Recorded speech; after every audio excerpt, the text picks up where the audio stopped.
بزرگوں اور دوستوں اور بھائیوں، یہ بڑی عظیم چیز ہے، بڑی برکت والی چیز ہے.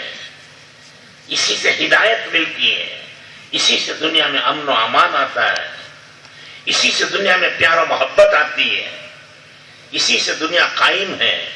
جب محنت نہیں ہوگی، ایک بھی اللہ اللہ کہنے والا باقی نہیں رہے گا. اللہ جل شانہ اس زمین آسمان کو توڑ پھوڑ کے ختم کر دیں گے، قیامت آ جائے گی. تو بہرحال میں نے عرض کیا، دعوت کا کام عظیم کام ہے، بڑا کام ہے، یہ اللہ کا کام ہے. اللہ نے سب سے پہلے دعوت دی، پھر نبیوں نے دعوت دی. یہ سلسلہ ہزاروں برس تک چلتا رہا. آخر میں حضرت محمد رسول اللہ صلی اللہ علیہ وسلم تشریف لائے. آپ کو اللہ تعالیٰ نے ختم نبوت کا تاج پہنایا، خاتم النبیین بنایا، نبوت کا سلسلہ بند کر دیا. نبی آتے تھے جس کام کے لیے، اس کام کو حضور نے پورا کر دیا. جن برکتوں انوارات کے لیے نبی دنیا میں آتے تھے، وہ انوارات و برکات حضور اکرم صلی اللہ علیہ وسلم نے مکمل کر دیے. اب کسی قسم کی کوئی گنجائش نہیں. وہ اسلام کا ایک گھر وہ کامل و مکمل ہو گیا، پورا ہو گیا، اس کی تعمیر ختم ہو گئی. اب کسی نبی کی ضرورت نہیں ہے. نبی دعوت دیتے تھے اچھائیوں کی، بھلائیوں کی، نیکیوں کی، دین پر چلنے کی. یہ نبیوں کی دعوت ہے. ایک دوسری دعوت ہے، وہ شیطان کی دعوت ہے. شیطان کی دعوت برائیوں کی، گناہوں کی، بے دینی کی، دنیا کی محبت، دنیا کی حرص، دنیا کی لالچ اور جہنم میں لے جانے کی دعوت. یہ شیطانی دعوت ہے. اور نبیوں کی دعوت بھلائیوں اور اچھائیوں کی، نیکیوں اور جنت. اب اللہ تعالیٰ نے نبیوں کا سلسلہ بند کر دیا، ان کی دعوت بھی بند ہو گئی، اور شیطان کو ڈھیل دے دی، قیامت تک کی زندگی دے دی، اور اسے اختیار دیا کہ انسان کے بدن کے اندر بھی داخل ہو کر وسوسہ ڈالے. شیطان اندر تک چلا جاتا ہے. یجری کا مجرد دم، جیسے رگوں میں خون دوڑتا ہے، اس طرح شیطان بھی ہماری رگوں میں دوڑتا ہے اور وسوسے ڈال کر برائیوں کی طرف اور دنیا کی طرف کھینچتا ہے. اچھائیوں کی دعوت بند ہو گئی، برائی کی دعوت بڑھ گئی، تو دنیا میں کیا ہوگا؟ اب برائی برائی ہوگی. اس لیے اللہ تعالیٰ نے نبیوں کا سلسلہ تو بند کیا، لیکن نبیوں کا کام بند نہیں کیا. نبیوں کا کام اللہ نے اس امت کو دیا. جو بھی لا الہ الا اللہ محمد رسول اللہ پڑھتا ہے، اس کے ذمے فرض ہے کہ وہ دین سیکھے. اس کی ذمہ داری ہے کہ وہ دنیا میں دین پھیلانے کی کوشش کرے. جیسے نبی کوشش کرتے تھے، ایسے یہ بھی کوشش کریں.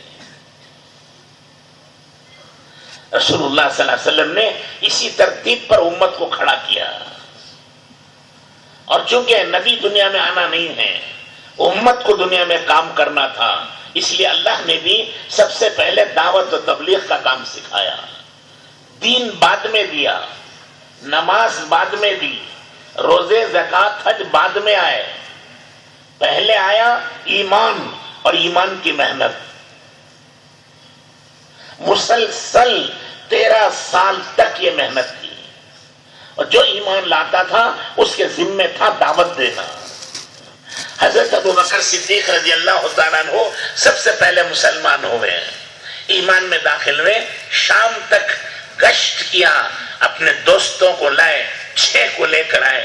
کہا یا رسول اللہ، یہ میری آج کی کمائی ہے. وہ 6 کے 6 اسلام میں داخل ہوئے. اب وہ 6 گئے صبح اٹھ کر، انہوں نے دعوت دی. حضرت ابوبکر صدیق رضی اللہ تعالیٰ عنہ نے پھر دوسرے دن بھی دعوت دی، 4 کو لے کے آئے. کہا یا رسول اللہ، یہ آج کی کمائی ہے. ابھی نماز نہیں پڑھی، ابھی روزے نہیں رکھے، ابھی زکوٰۃ نہیں دی، حج نہیں کیا، ذکر و تلاوت نہیں کیا، دعا درود نہیں کیا، خیرات و صدقہ نہیں کیا، ایمان لاتے ہی سب سے پہلا کام وہ دعوت دینا تھا۔ حضرت رسول اللہ صلی اللہ علیہ وسلم نے اسی طرح تربیت فرمائی، ہر ایک کو یہی سکھایا۔ حضرت خدیجہ الکبریٰ عورتوں میں سب سے پہلے ایمان لائی، انہوں نے وہ بڑی زبردست مالدار خاتون تھی، پورے حجاز میں سب سے بڑی مالدار عورت تھی، انہوں نے سارا مال اللہ کے دین کے لیے خرچ کر دیا۔ انہی کی دعوت سے ام جمیل حضرت عمر رضی اللہ تعالیٰ عنہ کی بہن اسلام میں داخل ہوئی۔ مرد بھی دعوت دے رہے ہیں، عورتیں بھی دعوت دے رہی۔ بچوں میں سب سے پہلے اسلام لائے حضرت علی رضی اللہ تعالیٰ عنہ، وہ 10 سال کی عمر تھے، انہوں نے بھی دعوت دینے شروع کی۔ اور حضور اکرم صلی اللہ علیہ وسلم سے ایک مرتبہ پوچھا کہ یا رسول اللہ، کیا میں اپنے ابا جان ابو طالب کو دعوت دوں؟ تو حضور اکرم صلی اللہ علیہ وسلم نے فرمایا تم مت دو، میں دوں گا ان کو، کیونکہ تم چھوٹے ہو، بچے ہو، اور وہ قوم کے سردار ہیں ابو طالب، تمہاری بات کا اثر نہیں ہوگا، میں دعوت دیتا ہوں۔ حضور نے ان کو بھی دعوت دی۔ دیکھ رہے ہیں آپ، جو ایمان میں داخل ہو رہا ہے اس کی ذمہ داری ہے کہ وہ ایمان کی دعوت دے۔ 5 وقتہ نماز فرض ہوئی ہے معراج میں، اور معراج ہوئے ہجرت سے 1.25 سال پہلے، تو تقریباً 11.5 سال کوئی حکم نہیں تھا، صرف دعوت تھی۔ اس کے بعد وہ نماز فرض ہوئی، وہ بھی ناقص تھی، یعنی پوری نہیں تھی نماز۔ لوگ شراب پیتے تھے، نماز بھی پڑھتے تھے، باتیں بھی کرتے تھے۔ یہ سب مدینہ منورہ میں جا کر کے یہ شرائط لگے ہیں، ورنہ مکے کی نماز کھیل کود کی طرح تھی۔ اس اعتبار سے پورے 13 سال دعوت کی محنت میں لگے، ایمان کی محنت میں لگے۔ نتیجہ کیا ہوا؟ دعوت کی وجہ سے لوگوں نے ستانا شروع کیا، مارنا شروع کیا، پیٹنا شروع کیا، ظلم شروع کیا، بیوی بچے چھینے، سب برداشت۔ حضرت علی رضی اللہ تعالیٰ عنہ کو، حضرت بلال رضی اللہ تعالیٰ عنہ کو سینے پہ پتھر کی چٹانیں رکھی جاتی تھی، اور رات کو کوڑے مارے جاتے تھے۔ مارنے والے تھک جاتے تھے، مار کھانے والا تھکتا نہیں تھا۔ وہ کہتا احد احد، اللہ کے بندو تم بھی ایک اللہ کو مان جاؤ، تمہاری بھی زندگی بنے گی۔ خون میں بھرے ہوئے ہیں لیکن دعوت نہیں چھوڑتے۔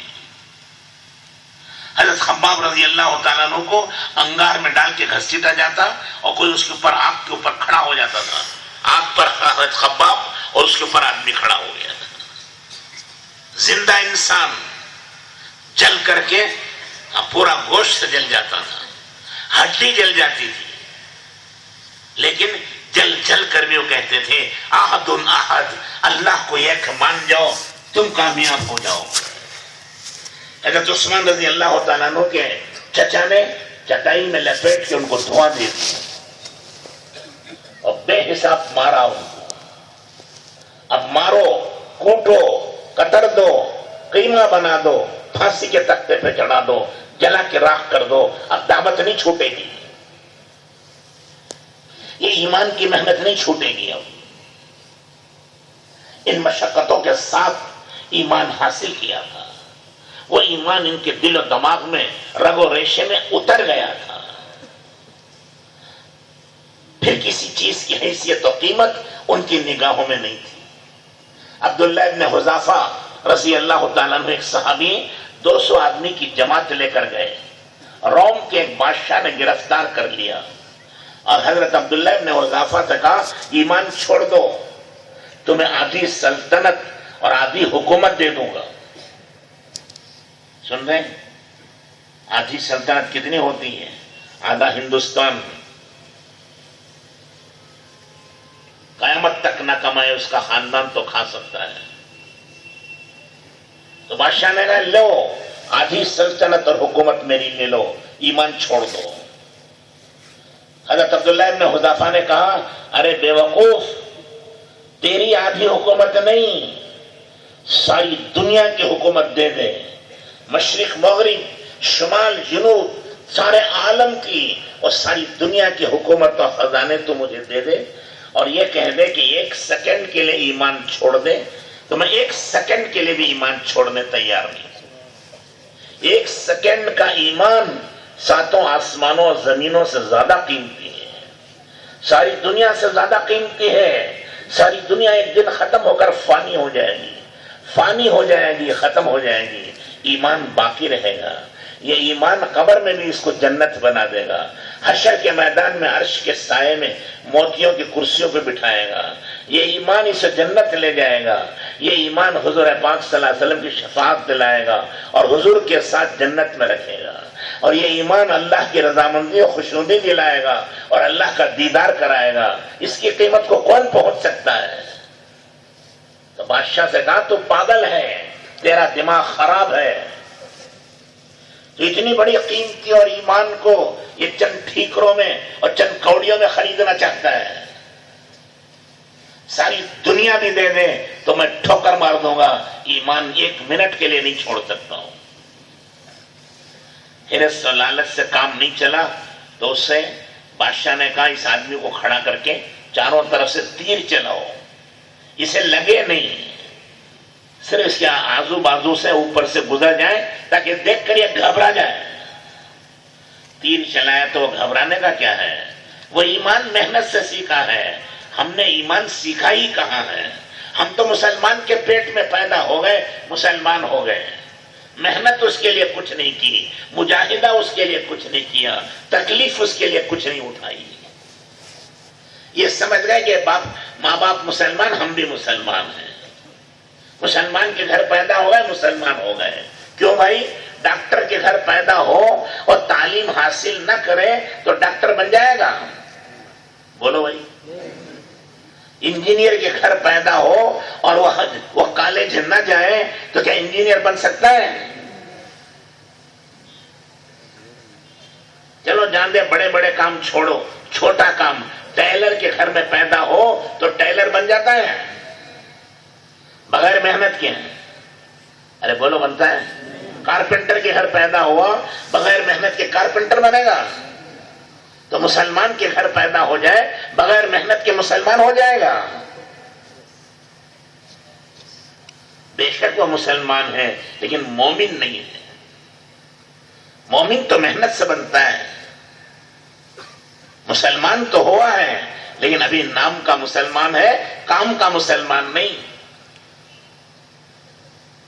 ایک ڈاکٹر نہیں، اس کے خاندان میں پورا خاندان، پورے مرد عورتیں ڈاکٹر ہیں، اور اس گھر پیدا ہونے والا بچہ اگر تعلیم حاصل نہ کرے اور محنت نہ کرے تو وہ ڈاکٹر نہیں بن سکتا، انجینئر نہیں بن سکتا، ایڈوکیٹ نہیں بن سکتا، چار پیسے کما نہیں سکتا، تاجر نہیں بن سکتا بغیر سیکھے اور محنت کے۔